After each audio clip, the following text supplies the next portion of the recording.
Hi, you guys. Welcome to our last free quarantine piano lesson.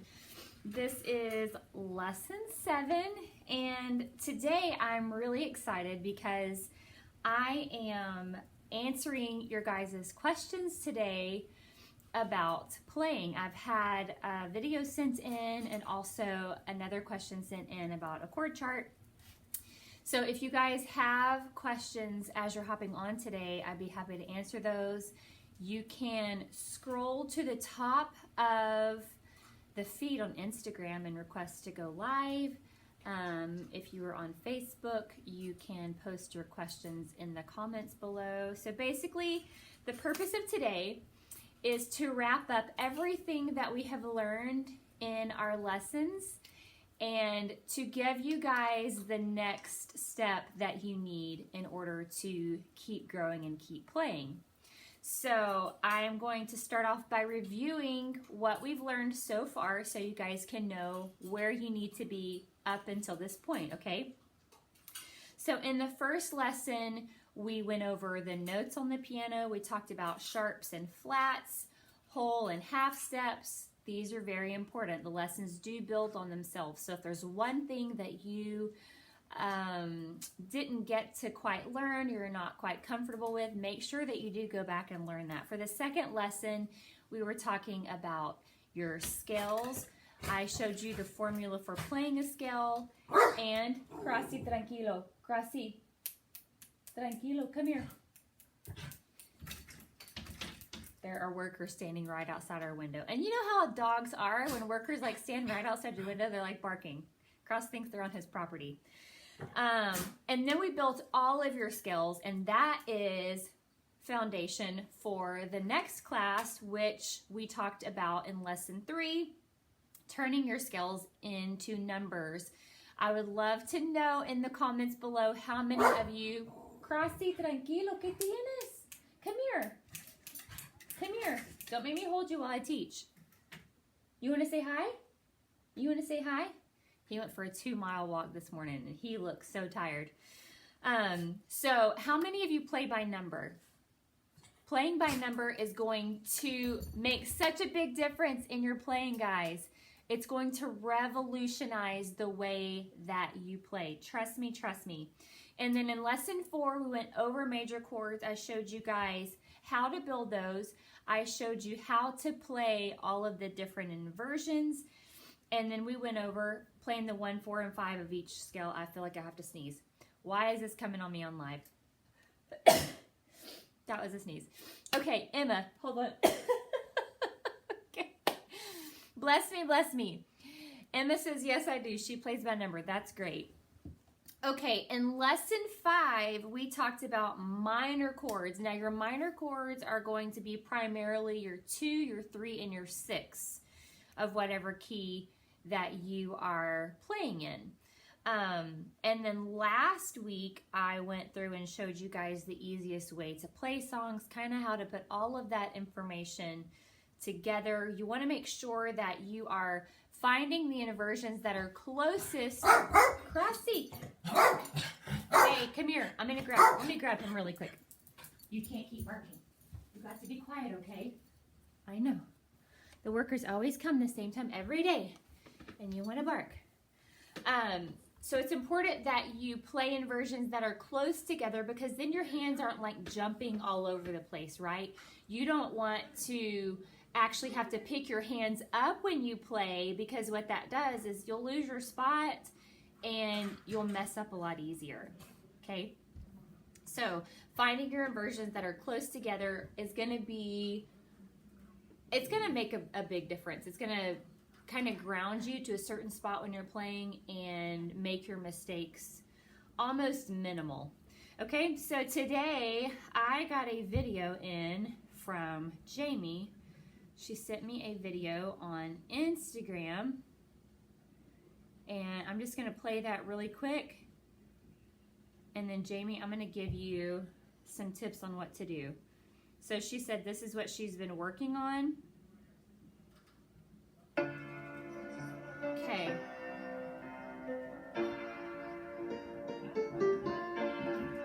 As we have So she's in the key of F. She's singing I Held On by, who sings this originally? Somebody help me. Valerie Weeks. Okay. Ask me how it is that I'm still standing. Okay, we're going to keep going.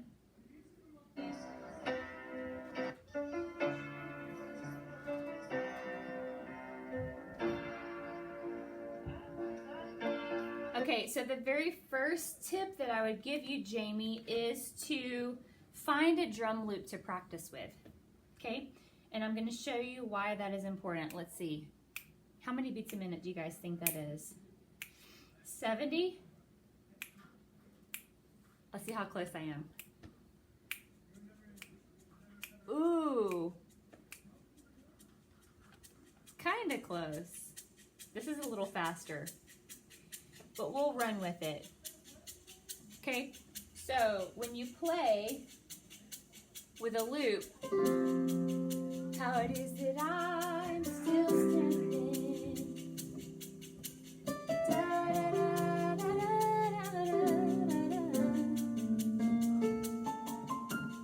It's going to keep you locked into that perfect rhythm, okay? And that is something that you really want to learn to develop, because what it'll keep you from doing is beating the song to death, right? You guys have heard me talk about this. So what you want to refrain from when you're playing is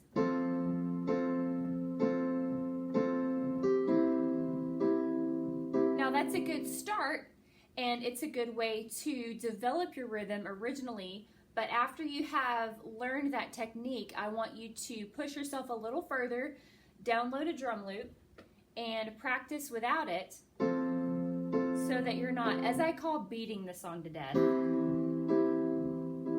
Okay?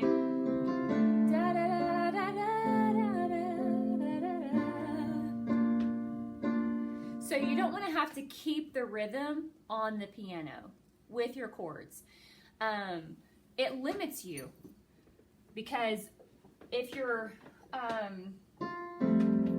beating the chords, then you kind of have nowhere to go. And let me just play through this song and show you what I mean. So I'm going to play with the drum loop. So you ask me how it is, I'm still standing.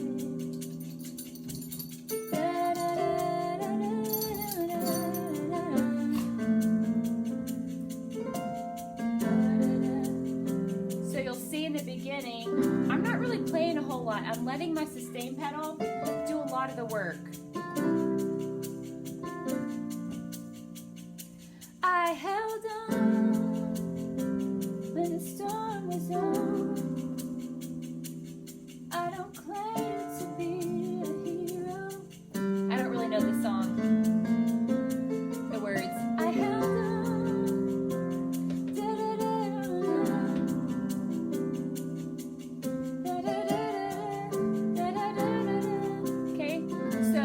Progress in the song, then you want to start adding some more of the full chords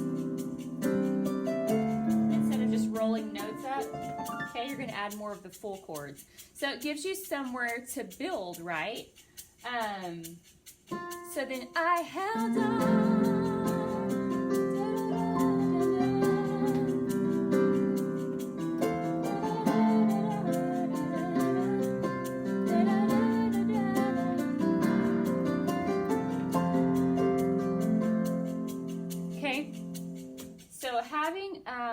Adding dynamic to the song is really going to make a difference in the song. If you start off in the beginning and you're all fully in and you're just playing your chords, it makes it difficult to build. But if you're giving space to the chords in the beginning and you're allowing your internal rhythm or your drum loop to carry that, then once you get to, I don't know if the song has a bridge. I'm imagining it's verse 1, chorus verse 2, something like that. After verse 2, then you can start to build up your movement, your volume in the song.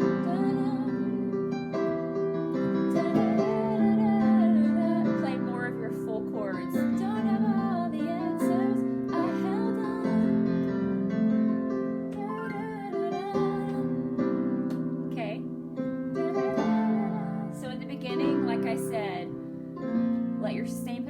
lot of the work.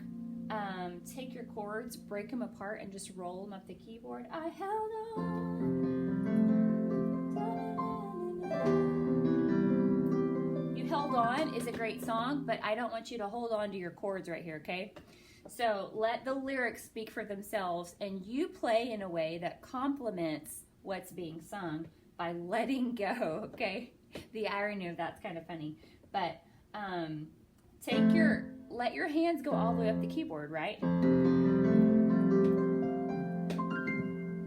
Don't be pinned to this little section right here and be scared to move up here. All right? Okay.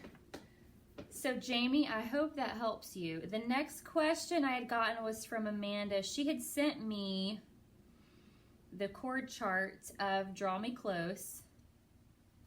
Let's see. Let me pause real quick because I had a question on here. Okay. Janessa, would you make the same suggestion for fast songs? As far as playing simple in the beginning, yeah. Because you want to have somewhere to go. If you were doing a song like, let's see. Victory is mine. Victory is mine. Victory today is mine. I told Satan, get thee behind. Victory today is mine. So if there was like a verse or something on this song, you'd want to bring it down. You could just kind of even chord there. You're not going to roll your chords on a fast song. You would just more pad the chords, meaning just kind of play them and let your sustain pedal carry that, right? So da da da da da. We're just going to make up a verse to the song. Okay, ready? So go with it. Da da da da da da da da da da da da da da da da da da da. Da da da da da da da da da da chorus. Victory is mine. Victory is mine. Victory today is mine. I told Satan, get thee behind. Victory today is mine. And then say there was a bridge. Then you're going to add even more movement. So there are a couple things that help build a song. Volume and movement. And in the beginning, or like you notice on the fake verse that we went through, I had less movement, less volume. But as the bridge kind of came into play, the made-up bridge, I added more movement and more volume.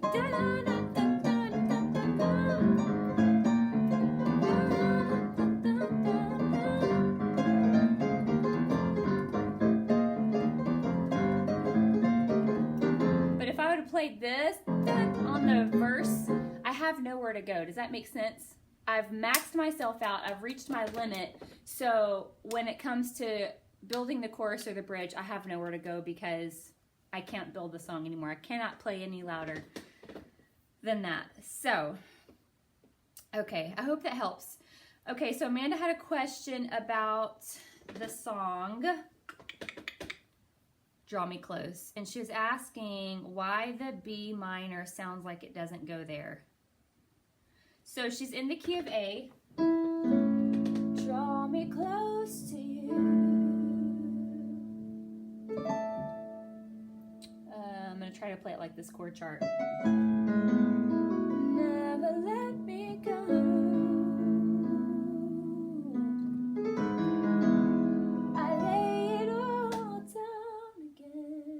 A loop.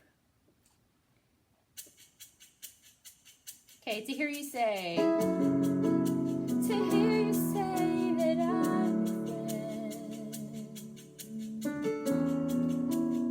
Help me find the way, bring me back to you. So let's see. Help me find the way on way instead a D over E. Bring me back to you. We're back on A. Chorus. You're all I want. You're all I've ever needed. You're all I want. Hey. Oh my goodness, hold on. Come here. Oh. Guys, I'm really sorry. Since the summer started, I used to put him in the car when it was colder. I have nowhere to put him. He has nowhere to go. This is his home. This is your home, sweet home. Okay, so you're all I want. Help me know you are near. Help me know you are near. So that's the B minor right there. I would play it. That's how I play the song. Some of these chords are a little different than I would play, but that one I would play. So you're all I want.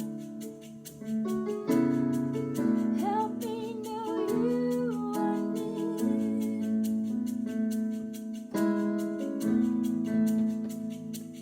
So that is your 2 minor chord. It definitely goes there. Maybe trying a different inversion would help. That would be my first suggestion. Okay, she says, I've been trying to learn this song for a long time. She thought maybe she could sing it in G or C, but C is way too low. Yeah. So I would say the B minor definitely does go there. Your 2 minor goes there. And I think that it sounds good. So maybe just try a different inversion for that. And I hope that helps. Okay, so for those of you guys who have completed all of these steps and you're like, what do I work on next? I'm going to help you out, okay? So the first thing that I want you to do is to keep practicing. Don't stop practicing. Even if you're playing the same thing over and over, even if you are just playing songs that you already know and it feels like you're not learning, I still want you to keep practicing, okay? So I like to practice 15 minutes a day. That is something that is sustainable for me. It's something I'll actually do. If I try to tell myself to practice an hour a day, it's just not happening. To find an hour that I can play the piano every day is keep dreaming. You know, it's just not going to happen. So 15 minutes works for me, and I've been surprised at how beneficial it's been for me and for you guys. You guys have told me that 15 minutes really has made a difference in helping you sustain what you're learning and also keeping you from getting rusty, which I think are the 2 most important things when it comes to growing. So that's what I would recommend. The second thing I would recommend is to start playing in different keys. So if you have learned, say like this song is in the key of A, and you may sing it in the key of A and it may be perfect, and that's fine, but push yourself to transpose this song into numbers and start practicing it in different keys like B flat and B and C, D, E, all of the keys on the piano, because what that's going to help you do is help you be less afraid of your instrument. You never want to be afraid of something you're trying to get good at, right? Like, that kind of makes sense. If I want to be a great piano player, but I'm afraid to play in the key of B, it's going to be hard, because if anybody just starts singing in the key of B and I have to follow them, I'm going to freeze. So make sure that you are practicing in all the keys. Just go ahead and conquer that fear. Just get it out of the way. That's a fear that doesn't need to be in your life. It doesn't belong. The next thing is keep finding ways to grow. So if you have friends who play, or you can find little nuggets to learn new chords or new runs, just keep pushing yourself to grow. If Courtney said you make playing look so easy. Okay, I'll address that. I've been playing for 30 years. 30 years of playing. I never stopped. And so if you've been playing for a couple years, you're doing good. Okay? So I about probably, let's see, how old am I? It would have been 15 years ago that I really started pushing myself to play in different keys. So that's 15 years of playing in B and A and E and D, keys I never really played in before. And so because I pushed myself and because I was consistent with it, I'm no longer afraid. Do I make mistakes? Absolutely. Yes, I do. I hit wrong chords, but I don't let that keep me stuck, and I don't let that paralyze me in playing it and keep me where I'm just playing in like F, C, and G. I keep pushing myself. So thank you for bringing that up. At Your Own Pace lessons are opening soon, so if you want to keep growing, make sure that you get on the wait list for that. You can go to thetunebucket.com to do that, or if you're on Instagram, you can just click the link in my bio, and that'll help you push forward. It's going to take you through playing slow songs, learning fills, your rolling tens. It's going to really cover fast song vamps. It dives really deep into vamps and different ways that you can play vamps for different songs. So if you are serious about becoming a better piano player, make sure that you check that out. You guys know I'm incredibly easy to find. You can message me on Instagram or Facebook. I'm always happy to answer your guys' questions because, as you know, I'm here to see you win. I want to see you grow. I want to prove to you that playing the piano is not difficult at all. Learning new chords is not difficult. If you've ever had a teacher explain playing to you that seemed difficult, try again. Try again with somebody who can break it down for you in a way that's not overwhelming and confusing, because the last thing that you need is for piano lessons and understanding piano to be overwhelming and confusing, because it is not. Let's see. Courtney says, would At Your Own Pace benefit me if I haven't started playing with inversions yet? Yes. In fact, you see this? He's fighting me. Okay, At Your Own Pace lessons would be perfect because it's going to actually run through, it goes from the very basics to playing vamps. So whatever you are there or in between, it's going to fit. So it will cover the inversions for you and get you comfortable with those. So it would be perfect. All right. I hope you guys have a great day. If you have any questions, make sure that you reach out to me, okay? Don't let an unanswered question be the reason that you don't grow. That's what I'm here for. If nobody's told you today, guys, know that I believe in you. You have exactly what it takes to be an incredible musician and incredible piano player. I'm going to sign off. I'll see you guys later. Bye, everybody.